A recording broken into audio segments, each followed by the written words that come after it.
नमस्कार दोस्तों, स्वागत है आपका वैद आईसीएस लॉ के यूट्यूब चैनल पर। और जैसा कि आप जानते हैं, नई वैकेंसीज़ के बारे में जितने भी स्टेट में लीगल ऑफिसर्स की वैकेंसी निकलती हैं या डिप्टी कमांडेंट या असिस्टेंट कमांडेंट लॉ की वैकेंसी निकलती है, मैं खुद आपको लगातार अपडेट करता रहता हूं। और एक बार फिर मैं हाजिर हूं एक नई वैकेंसी के साथ, और यह वैकेंसी है असिस्टेंट मैनेजर लॉ की, यानी कि असिस्टेंट मैनेजर लीगल या लॉ, आप लॉ डिपार्टमेंट कह दें। और जहां से वैकेंसी आई है ये है राजस्थान फाइनेंस कॉरपोरेशन, यानी कि राजस्थान फाइनेंशियल कॉरपोरेशन में, राजस्थान वित्त निगम में असिस्टेंट मैनेजर लीगल की वैकेंसीज आई हैं, जिसका ऑनलाइन एग्जामिनेशन होगा। इसका क्या पूरा सिलेबस है, कौन लोग अप्लाई कर सकते हैं, कौन लोग एलिजिबल हैं इस वैकेंसी का एग्जाम देने के लिए, उसी का पूरा नोटिफिकेशन मैं लेकर आया हूं। इसके फॉर्म्स 6 जनवरी से लेकर के और 28 जनवरी तक भरे जा सकते हैं। तो आप जितने भी लोग जो लॉ ग्रेजुएट हैं, जो एलिजिबल हैं इस एग्जाम को देने के लिए, आप सभी लोग ये एग्जाम दे सकते हैं। और एक बहुत अच्छी वैकेंसी है, क्योंकि यहां पर जितने भी लोग राजस्थान के या मध्य प्रदेश के हैं या विशेषकर उत्तर प्रदेश के जो भी नए बच्चे हैं जिनका लॉ कंप्लीट हुआ है या एलएलएम कंप्लीट हुआ है, वे सभी लोग एलिजिबल हैं इस एग्जाम को देने के लिए। तो आइए विस्तार से समझते हैं ये राजस्थान फाइनेंशियल कॉरपोरेशन की असिस्टेंट मैनेजर लीगल की वैकेंसी के बारे में। जैसा कि आप देख सकते हैं, एक पूरा डिटेल एडवर्टीजमेंट है यहां पर असिस्टेंट मैनेजर्स के लिए। 2 वैकेंसीज आपको यहां पे देखने को मिलेंगी, असिस्टेंट मैनेजर टेक्निकल और असिस्टेंट मैनेजर लॉ। और हम सभी लोग, आप सभी लोग जो एलिजिबल होंगे वो लॉ के लिए एलिजिबल होंगे। जो आपकी एजेंसी है जहां पर आप काम करेंगे वो राजस्थान फाइनेंशियल कॉरपोरेशन है। आइए आगे बढ़ते हैं। जैसे ही हम इस वैकेंसी की बात करते हैं तो आप देखेंगे टोटल जो पोस्ट निकली हैं, ये टोटल 10 पद निकले हैं, जिसमें से 5 जनरल के रहेंगे, 1 फीमेल है, बाकी एक सीटें आप देखेंगे एसटी एससी बैकवर्ड। और जो है, जो आपका वेतन रहेगा, जो पे मैट्रिक्स रहेगा, वो लेवल 12 का रहेगा, यानी कि लेवल 12 का वेतन आपको दिया जाएगा। तो टोटल 10 वैकेंसीज यहां पर राजस्थान फाइनेंशियल कॉरपोरेशन में असिस्टेंट मैनेजर लीगल की निकली है, जिसमें कि स्पष्ट रूप से बताया गया है 10 कुल हैं।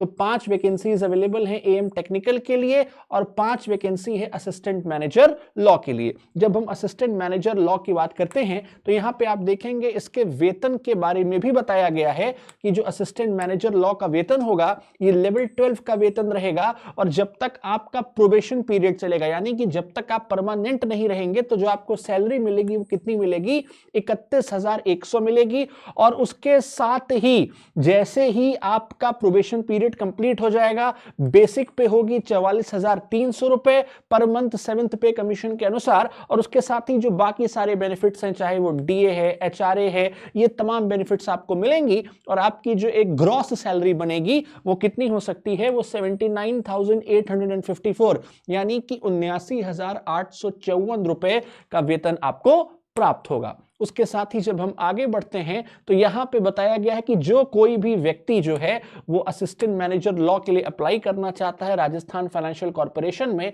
और अगर उनका शॉर्टलिस्ट कर लिए जाते हैं वो एग्जामिनेशन के लिए, तो उनके जो डॉक्यूमेंट्स का वेरिफिकेशन होगा, यानी जो सारे हमारे high school, intermediate, LLB, LLM के सारे डॉक्यूमेंट्स का जो वेरिफिकेशन किया जाएगा, वो जो राजस्थान फाइनेंशियल कॉरपोरेशन का हेड ऑफिस होगा वो कहां पर है, जयपुर में है, वहां पर वो सारा व्यवस्था की जाएगी।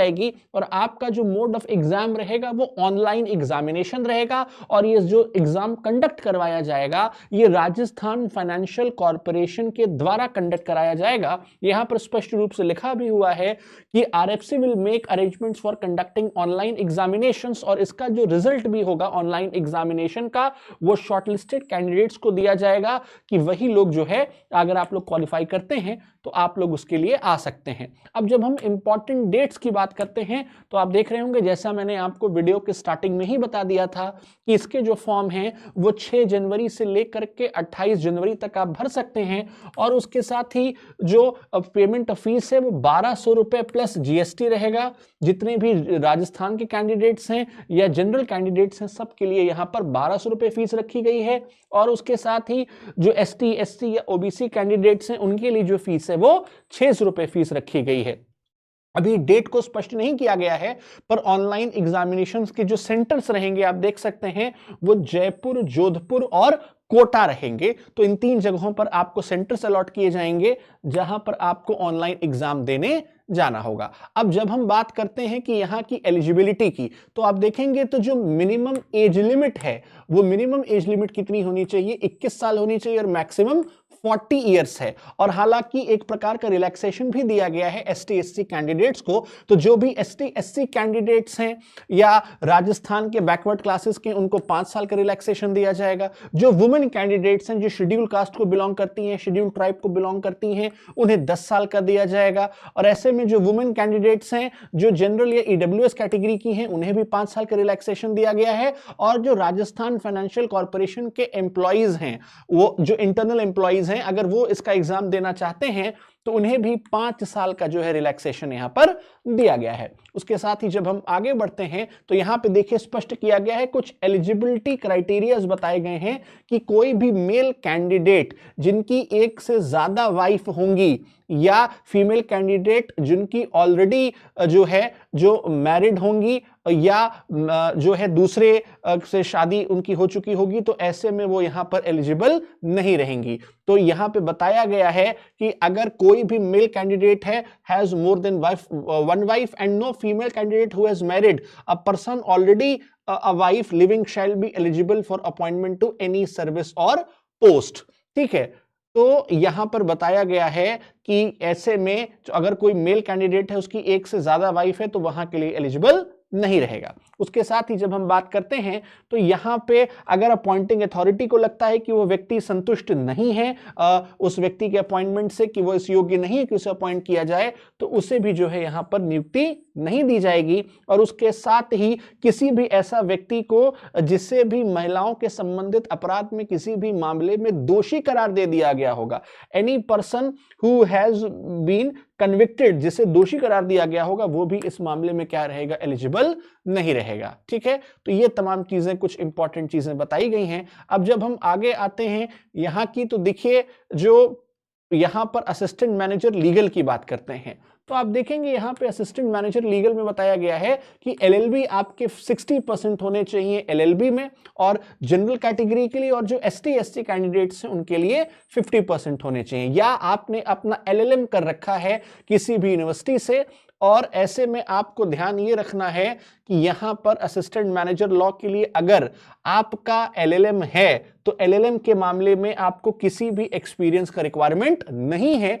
और अगर मान लीजिए अगर आपने एलएलएम नहीं भी किया हुआ है तो भी आप देखेंगे कि 2 साल का एक्सपीरियंस हो आपको या 3 साल की प्रैक्टिस आपकी पूरी हो चुकी हो बार में। तो ध्यान रखिएगा, अगर आपने एलएलएम किया हुआ है तब ऐसे मामले में आपको किसी भी एक्सपीरियंस की रिक्वायरमेंट यहां पर नहीं होगी। उसके बाद जब हम इसके सिलेबस में आते हैं, इसके सिलेबस में देखिए तो असिस्टेंट मैनेजर लॉ का जो ये सिलेबस दे रखा है, ये सबसे पहले तो इसके कार्य के बारे में बताया गया है सिलेबस से पहले कि आपको क्या क्या आपका रोल रहेगा।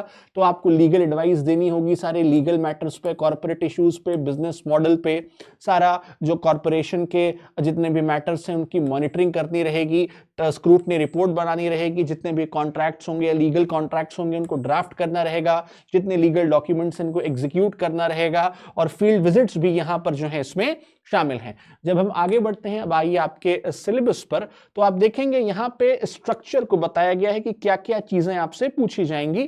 तो आप देखेंगे तो यहां पे ये स्पष्ट रूप से बताया है कि एक तो रीजनिंग और कंप्यूटर का पेपर होगा जिसके 30 क्वेश्चंस रहेंगे और 30 मार्क्स रहेंगे, और आपको हर एक क्वेश्चन के लिए 1 मिनट दिया जाएगा। तो यानी कि जब मैं सिलेबस की बात करता हूं तो reasoning, computer aptitude, quantitative aptitude, English, और जो जनरल अवेयरनेस होनी चाहिए या फाइनेंशियल अवेयरनेस होनी चाहिए, तो जितने भी एमएसएमईज हैं उनके संबंध में आपका जो नॉलेज है वो होना चाहिए, जो यहां पे बताया गया है। तो यहां पर रीजनिंग कंप्यूटर के 30 सवाल रहेंगे, क्वांटिटेटिव एप्टीट्यूड के भी 30 क्वेश्चंस रहेंगे, अंग्रेजी के 30 क्वेश्चंस रहेंगे, और जनरल और फाइनेंशियल अवेयरनेस के आप देखेंगे टोटल यहां पर 35 क्वेश्चंस रहने वाले हैं। और यहां पे जनरल फाइनेंशियल में आपको और समय कम मिलेगा, 35 क्वेश्चंस के लिए आपको 25 मिनट का ही समय जो है यहां पर दिया जाएगा। तो कुल मिला के बात करते हैं तो एक तरीके से बहुत ही वो बच्चे जिनकी ऑनलाइन एग्जामिनेशन में एक्यूरेसी हो या जिनका क्वांटिटेटिव एप्टीट्यूड और इंग्लिश बहुत अच्छी हो, उन्हें निश्चित रूप से इस एग्जामिनेशन में फायदा मिल सकता है। उसके साथ ही आप देखेंगे तो 0.25 की जो है यहां पर नेगेटिव मार्किंग का भी जो है यहां पर व्यवस्था की गई है, नेगेटिव मार्किंग भी, और उसके साथ ही प्रोफेशनल नॉलेज भी आपसे पूछी जाएगी और आपका एक डिस्क्रिप्टिव पेपर भी होगा, एक व्याख्यात्मक पेपर भी होगा जिसमें आप ऐसे या लेटर लिखेंगे। जब हम बात करते हैं इसके डिस्क्रिप्टिव टेस्ट की, तो जो डिस्क्रिप्टिव टेस्ट होगा आप देखेंगे यहां पर स्पष्ट रूप से मेंशन है कि जो डिस्क्रिप्टिव टेस्ट होगा वो 30 मिनट्स का होगा और 50 नंबर का होगा, जिसमें लेटर राइटिंग या ऐसे हो सकता है।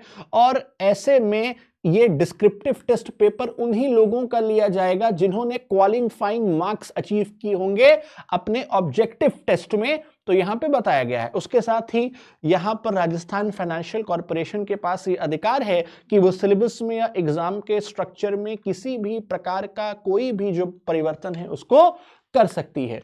जब हम नेक्स्ट आगे बढ़ते हैं तो यहां पे देखिए, यहां पर जब स्पेसिफिक जो नॉलेज है, जो आपका स्पेसिफिक नॉलेज आपसे पूछी जा सकती है, तो देखिए general concepts of law, constitution, limitation act, transfer of property, professional ethics, SARFAESI act, insolvency, bankruptcy, DRT, company law, income tax, land revenue, tenancy, CPC, pleading, contract, prevention of money laundering, stamp and registration act, contract act, तो ये तमाम syllabus, तो एक अच्छा खासा syllabus भी हमारे सामने यहां पर इस एग्जामिनेशन में हमें एलिजिबल हमें दिख रहा है। उसके साथ ही आप बात करेंगे तो जो एग्जाम होगा जैसा बताया गया है वो ऑनलाइन मोड पे कराया जाएगा और किसी भी प्रकार से कोई भी आपका सेंटर चेंज जो है, आपकी रिक्वेस्ट उसकी अगर आप रिक्वेस्ट करते हैं जो आपको सेंटर अलॉट होता है कि उसे परिवर्तित कर दिया जाए, तो उसमें किसी भी प्रकार का कोई भी सुधार नहीं होगा। तो हालांकि एक मैं जानकारी आपको दे दूं, एक आपको मेरी एक छोटी सी टिप रहेगी या एक छोटा सा आपकी एक मैं एडवाइस दूंगा कि आप जितने भी लोग हैं, तो जितने एमएसएमईज कॉर्पोरेशन है हमारे देश में जितने भी प्रकार के पीएसयूज चल रहे हैं, या उसके साथ ही आप देखेंगे कि क्वांटिटेटिव एप्टीट्यूड की भी बड़ी भूमिका है। तो जो लॉजिकल रीजनिंग पूछी जाती है, जो जनरल इंग्लिश पूछी जाती है एसएससी के एग्जामिनेशंस में, बैंकिंग के एग्जामिनेशंस में, आप सभी लोग उसकी प्रिपरेशन कर लें और अगर उस हिसाब से आप प्रिपेयर करेंगे तो निश्चित रूप से आप इस एग्जाम के लिए एलिजिबल हो सकते हैं। एलिजिबल तो आप ही हैं, आपकी क्वालिफाई करने की जो संभावनाएं होंगी वो बढ़ जाएंगी। उसके साथ ही आप देखेंगे तो यहाँ पे कट ऑफ स्कोर्स के बारे में बताया गया है। तो ये सारी जितनी भी जानकारी होगी, ये सारी की सारी जितनी भी होंगी, ये जो है ये आपको आरएफसी जो है आपकी वेबसाइट पर फॉर्म कैसे भरना है, क्या चीजें, ऑनलाइन ही फॉर्म भरा जाएगा, 28 जनवरी तक भरा जाएगा, आप इसको भर सकते हैं। तो ध्यान रखिएगा कि आप इसको ऑनलाइन तय समय पर अप्लाई कर दें और 28 जनवरी तक अपना फॉर्म भर दें। तो ये वैकेंसी थी राजस्थान फाइनेंशियल कॉर्पोरेशन के बारे में। ऐसे ही जैसी कोई नई वैकेंसी आती है, कोई नया अपडेट आता है, मैं आपके लिए ले आऊंगा। तब तक के लिए आप फॉलो करते रहें वैद आईसीएस लॉ।